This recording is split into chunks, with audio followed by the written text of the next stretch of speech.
The last of the leukemic processes that we're going to discuss are the myeloproliferative disorders. In order to understand the myeloproliferative disorders, we've got to go back to normal hematopoiesis. So recall that in normal hematopoiesis, there is a CD34 positive stem cell, and that stem cell can produce a myeloid stem cell or a lymphoid stem cell. The myeloid stem cell will eventually become the cells of the myeloid lineage, producing red blood cells, granulocytes, monocytes, and megakaryocytes, and the lymphoid stem cell has the ability to eventually produce the B cells and the T cells. If there is an accumulation of precursors of the myeloid lineage, then we call that acute myelogenous leukemia. If there is an accumulation of cells of the immature lymphoid lineage, then we call that ALL. If there is an accumulation of mature lymphoid cells, for example, T cells or B cells, then we would call that chronic leukemia, and there's subtypes that we've already discussed in the previous section. Now, if there is a neoplastic accumulation of mature myeloid cells, then we call that a myeloproliferative disorder. And of course, the myeloproliferative disorders will be subcategorized based on which cell is predominantly produced. So, for example, if the red cells are overproduced, we call that polycythemia vera. If the granulocytes are overproduced, we call that CML, or chronic myelogenous leukemia. If the megakaryocytes are overproduced, or the platelets of the megakaryocytes are overproduced, we call that essential thrombocythemia. And so this is the general paradigm of the myeloproliferative disorders. Now, I'd like to make one thing very clear before we move forward, and that is that in a myeloproliferative disorder, you actually get neoplastic accumulation of everybody. So everybody's increased. The red blood cells will be increased, the granulocytes will be increased, the platelets will be increased. However, we name it based on the predominant cell. So for example, if there's an increase in red blood cells predominantly, we call that P vera. However, in polycythemia vera, there will also be an increase in neutrophils, basophils, and eosinophils, and there could also be an increase in platelets, for example, as well. This then takes us to your text, which basically states many of the things that I've already mentioned. What is a myelodysplastic syndrome? A neoplastic proliferation of mature cells of the myeloid lineage. It's a disease of late adulthood, and it results in a high white blood cell count with a hypercellular marrow.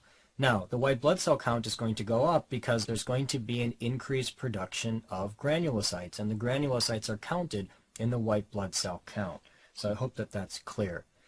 Cells of all of the myeloid lineages will be increased, as I've already mentioned, and it's classified based on the dominant myeloid cell produced, as I've already explained.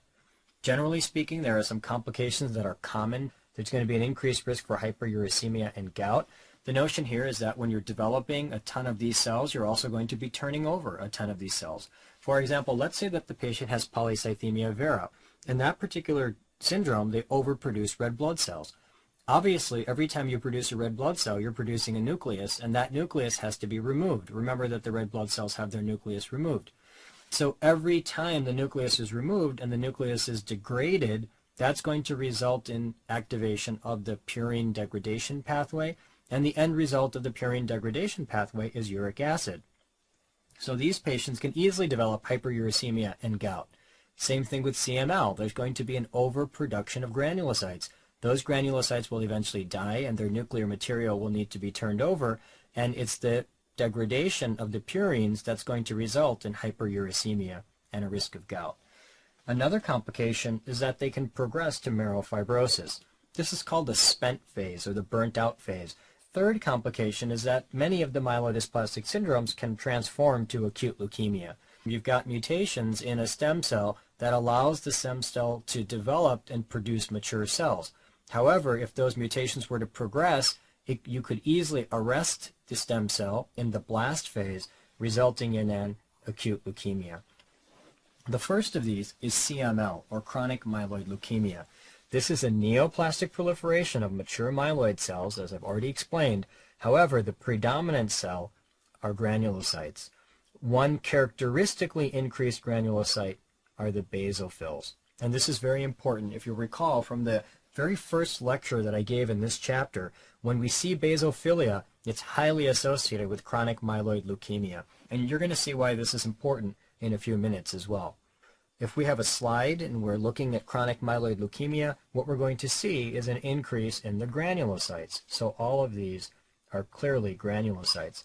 And we might even see some early precursor granulocytes within the blood. And then characteristically, as we can see off here in the corner, there's also going to be an increase in basophils within the blood, or a basophilia. CML is driven by a 922 translocation. And this 922 translocation results in a fusion between BCR and ABL. And this fusion results in an increased tyrosine kinase activity. The increased tyrosine kinase activity then drives the overproduction of the neoplastic cells.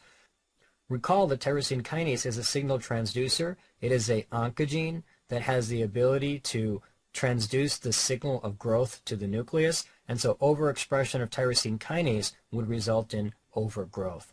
The first line of treatment is imatinib, and imatinib basically blocks the excessive tyrosine kinase activity. It's a designer drug that has been designed to specifically block this increased tyrosine kinase activity. In these patients, splenomegaly is common.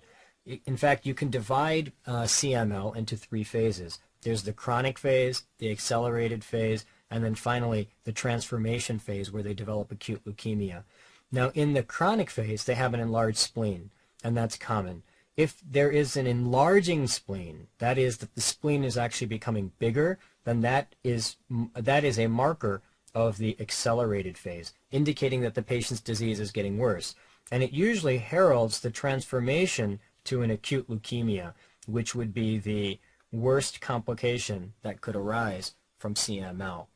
Transformation to an acute leukemia, when it occurs, can result in either AML or ALL. And this is a very important principle in understanding CML. So I'd like to take a moment to highlight something. Remember that we've got a hematopoietic stem cell, and this hematopoietic stem cell can develop into the myeloid lineage, or it can develop into the lymphoid lineage. And one of the cells of the myeloid lineage are the granulocytes, and it's predominantly the granulocytes that are increased in CML. Now, when you think about where the mutation is in this particular disease, the mutation must be in a stem cell, because the stem cell is the one that has the ability to produce more and more granulocytes. So the mutation could either be here, in that this cell is mutated and is overproducing the granulocytes, or the mutation could be up here, in that this cell is mutated, it's overproducing the myeloid blast, and then the myeloid blast is overproducing the granulocytes. And if I asked you where is the mutation, the answer would be that the mutation is up here. And that is why when patients actually develop a transformation to acute leukemia, they can develop a transformation where they begin to pile up these cells, which would result in an AML, or they could develop a transformation where they begin to pile up these cells, which would result in an ALL. And that's a very important principle to remember, that patients who have CML can transform to either AML or to ALL. Another high-yield discussion concerns distinguishing CML from a leukemoid reaction. This is a very interesting discussion. It's a way that examiners like to play the game. It's a way that you might encounter a patient clinically. So let's briefly take a moment to review. When we look at the blood smear of CML, what we're seeing is a bunch of increased granulocytes and some early precursors of those granulocytes. Now, if I were to look at that smear, my differential diagnosis would be acute infection or CML. Acute infection, because remember that infection is going to result in the overproduction of granulocytes, and the overproduction of granulocytes would then result in a high white blood cell count. So if I see a high white blood cell count and it's predominantly granulocytes, I can ask the question, is this due to infection, i.e. a leukemoid reaction, or is this due to CML, which would be a neoplastic proliferation? And there's three key ways by which I can make that distinction. The first way I can make that distinction is to look at an enzyme called leukocyte alkaline phosphatase. Leukocyte alkaline phosphatase is an enzyme present in the secondary granules of granulocytes. And leukocyte alkaline phosphatase is an enzyme that's useful for the purposes of inflammation. Now, cells that are arising due to an inflammatory process, a leukomoid reaction, would be leukocyte alkaline phosphatase positive. And that makes sense because those cells are being generated to fight an infection. However, cells of CML, which are neoplastic, have no intention of fighting infection. They're basically having a party, a neoplastic party, and so they would be LAP negative. So it's very important to know that the CML granulocytes are leukocyte alkaline phosphatase negative, as opposed to those in a reactive condition like inflammation, in which case the leukocyte alkaline phosphatase would be positive. Another important distinction would be the presence of basophils.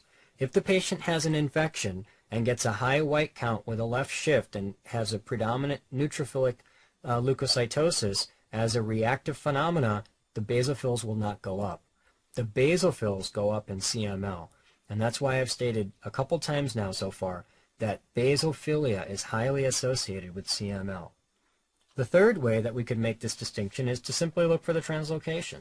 In a reactive leukomoid reaction where we have a high white count with neutrophils due to infection, there would be no 922 translocation. If the 922 translocation is present, it is a defining feature of CML. The next disease that we want to discuss is polycythemia vera. Now, the idea here is that, again, you have a neoplastic proliferation of mature myeloid cells, especially the red blood cells. However, the granulocytes would be up, raising the white count, and the platelets would also be up. Very important that this particular disease is driven by JAK2 kinase mutation. That's super high yield for examinations, often shows up. JAK2 kinase mutation is what drives polycythemia vera. Clinically, the patients are going to get symptoms of hyperviscosity. Now, the idea here is that the blood gets loaded with red blood cells and becomes super thick. And so when it becomes super thick, there's a hyperviscosity to the blood, which then can create certain clinical findings. For example, the patients get blurry vision and headache due to the high hyperviscosity of the blood. There's also an increased risk of venous thrombosis. And can you remind me from Chapter 1 of our discussion what's a classic venous thrombosis that could arise in these patients? Very high yield for examinations. Budd-Chiari syndrome. Budd-Chiari syndrome is when you get a thrombosis in the hepatic vein, which then results in infarction of the liver. And the most common cause of Budd-Chiari syndrome is polycythemia vera. Another complication would be a flushed face. The blood can congest within blood vessels due to its hyperviscosity, resulting in a flushing of the face. And finally, these people get itching after bathing. And the reason they get itching is because along with the red blood cells, they also have extra mast cells. So one of the cells that's particularly increased in polycythemia vera are the mast cells. Now, the mast cells are loaded with histamine, and it so happens that when patients bathe, that can actually set off the mast cells to release their histamine, which then results in itching after bathing. It's a very classic symptom, especially, again, on examinations. The treatment of polycythemia vera is to decrease the red blood cell mass, and we do that by phlebotomy. Without treatment, death would usually occur within a 1-year period. A second-line treatment is hydroxyurea. One of the important states that needs to be distinguished from polycythemia vera is reactive polycythemia. Basically, the idea here is that if we have an increased red blood cell mass, the increased red blood cell mass or count could be due to a reactive condition. For example, let's say that the patient has lung disease, and because they have lung disease, they have hypoxia. And so if they have hypoxia, the SaO2 would be low, and as a result, erythropoietin production would be increased. And so if the patient has a reactive polycythemia due to lung disease, then we would expect that the SaO2 would be low, and that the erythropoietin, which is driving that reactive polycythemia, would be increased. Another way that we could get a reactive polycythemia would be if we had a tumor that ectopically produced erythropoietin. And the tumor that does that is renal cell carcinoma. That's high yield. So a tumor, for example, renal cell carcinoma, could ectopically produce erythropoietin, and in that case, the erythropoietin would be high, which would be driving that high red blood cell count, but the SaO2 would be normal because there is no hypoxemia in the patient. Of course, in polycythemia vera, there's no problem with oxygenation, and so the SaO2 is normal, and the erythropoietin, would actually be decreased due to a negative feedback. There are so many red blood cells that the erythropoietin levels are decreased. And so this is very important to understand how to distinguish polycythemia vera from reactive polycythemia. Another of the myelodysplastic syndromes is essential thrombocythemia. In this particular disease, there's a neoplastic proliferation, again, of mature myeloid cells. However, the key cells are platelets. Red blood cells would be up, and granulocytes would also be increased, but the key cell are the platelets, also associated with a JAK2 kinase mutation. Very high yield to be familiar with. Here's what the blood smear would look like in essential thrombocythemia. You've got a ton of platelets. Another circumstance that could result in a very similar pattern would be iron deficiency anemia. Iron deficiency anemia can also have a lot of platelets associated with it. And so when we have a lot of platelets, we want to think about the possibility of essential thrombocythemia, but in the back of our mind, we should also think about the possibility of iron deficiency anemia.